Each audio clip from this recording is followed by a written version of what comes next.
Bismillahirrahmanirrahim. İslam inqilabının şəhid rəhbərinin möhtəşəm vida mərasimi və ölkənin əhəmiyyətli məsələləri ilə bağlı inqilab rəhbərinin müraciəti. Rəhimli və mərhəmətli Allahın adı ilə. Ey böyük şan sahibi və heyrətamiz qəhrəmanlıqlar yaradan İran xalqı!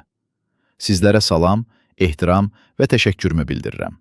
Siz İranın şəhid rəhbərinin misilsiz və tarixi vida mərasimində minnətdarlıq, sədaqət, bəsirət və İslam-İran kimliyinin möhkəm iradəsini nümayiş etdirərək İslam ümmətinə və inqilabın şəhid rəhbərinə olan fövqəladə sevginizlə yeni bir zirvə yaratdınız.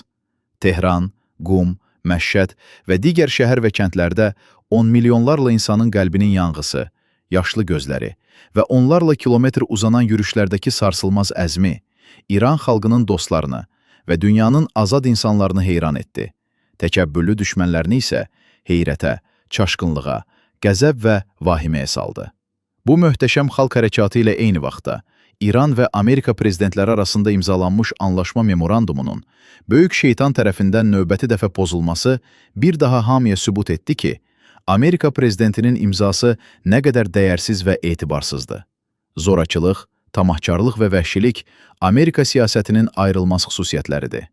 Bu gün böyük şeytan bir daha öz həqiqi və maskasız simasını göstərdi ki, cinayət və əhdə vəfasızlıqla dolu bu qaranlıq təcrübə Amerikanın yalançı, məntiqsiz, etibarsız və mənfur mahiyyətini təsdiqləyən daha bir tutarlı sübut olsun.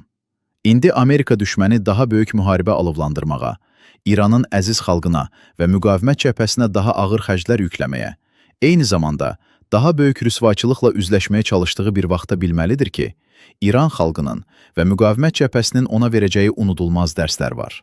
İslam döyüşçülərinin şücaəti və bu günlərdə Cənub bölgəsinin cəsur insanlarının qeyrəti bu dərslərin yalnız bir neçə nümunəsini nümayiş etdirmişdi.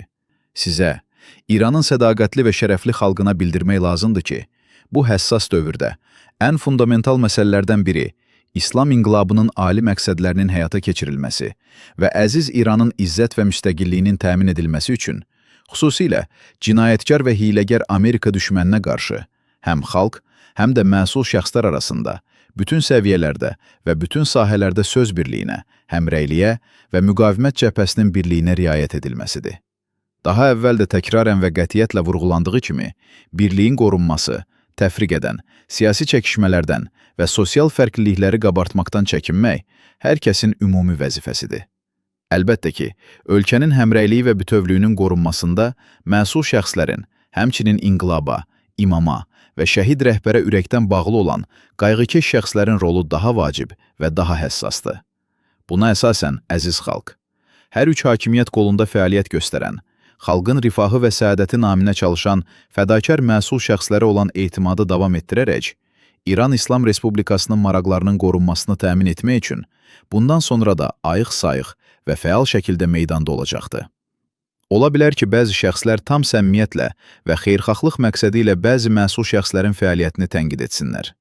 Mənim fikrimcə, onların bu həssaslığı və sistemi olan narahatlığı özləri kimi dəyərli bir sərvətdir və mahiyyət etibarı ilə müsbət hal hesab olunur. Lakin bu əziz insanlar, xüsusilə də bəsirət sahiblərinin öncülləri sırasında olanlar, diqqətli olmalıdırlar ki, belə yanaşma, birincisi, günahsız bir şəxsə qarşı haqsızlığa səbəb olmasın. Çünki bu, ilahi bərəkət və inayətlərdən məhrum olmağa gətirib çıxarar. İkincisi isə, bu tənqidlər cəmiyyətin birliyinə və həmrəyliyinə zərbə vurmamalıdır. Bu prinsiplər qorunduğu təqdirdə, tənqidlər işlərin inkişafına və çiçəklənməsinə səbəb olacaq. Düşmən bizdə heç bir zəiflik əlaməti, o cümlədən bu cür zəifliyi görməməlidir. Əgər biz bu diqqət və ehtiyat tədbirlərinə tam şəkildə əməl etsək, düşmən istər-istəməz geri çəkilməyə məcbur olacaq. Bir daha, İnqilab ümmətinin şəhid atasının matəmini yaşayan, əziz xalqın hər bir üzvünə səmimi təşəkkürümü bildirirəm. Onlar mövcud çətinliklərə, bəzi məhdudiyyətlərə və xoşagəlməz şəraitə baxmayaraq, İran şəhidinin möhtəşəm vida mərasimində iştirak edərək, tarixi bir qəhrəmanlıq nümayiş etdirdilər. Həmçinin böyük təqlid mərcilərinə, alimlərə, mütəfəkkirlərə, ziyalılara, mədəni, ictimai və siyasi fəallara, ölkənin mülki və hərbi qurumlarının göstərdikləri səylərə, eləcə də şərəfli müqavimət cəbhəsinin və iftixar doğuran İslam hərəkatlarının rəhbər və nümayəndələrinin iştirakına görə təşəkkürümü bildirirəm. Ümid edirəm ki, bu tarixi qəhrəmanlıqda hər hansı formada iştirak edən, onu dəstəkləyən və həmrəylik göstərən hər kəs Həzrət Sahibə Zamanın, Allah Taala onun müqəddəs sühurunu tezləşdirsin, xüsusi inayət və dualarına nail olsun. Seyid Müçtəba Hüseyni Xameneyi, 17 iyul 2026-cı il.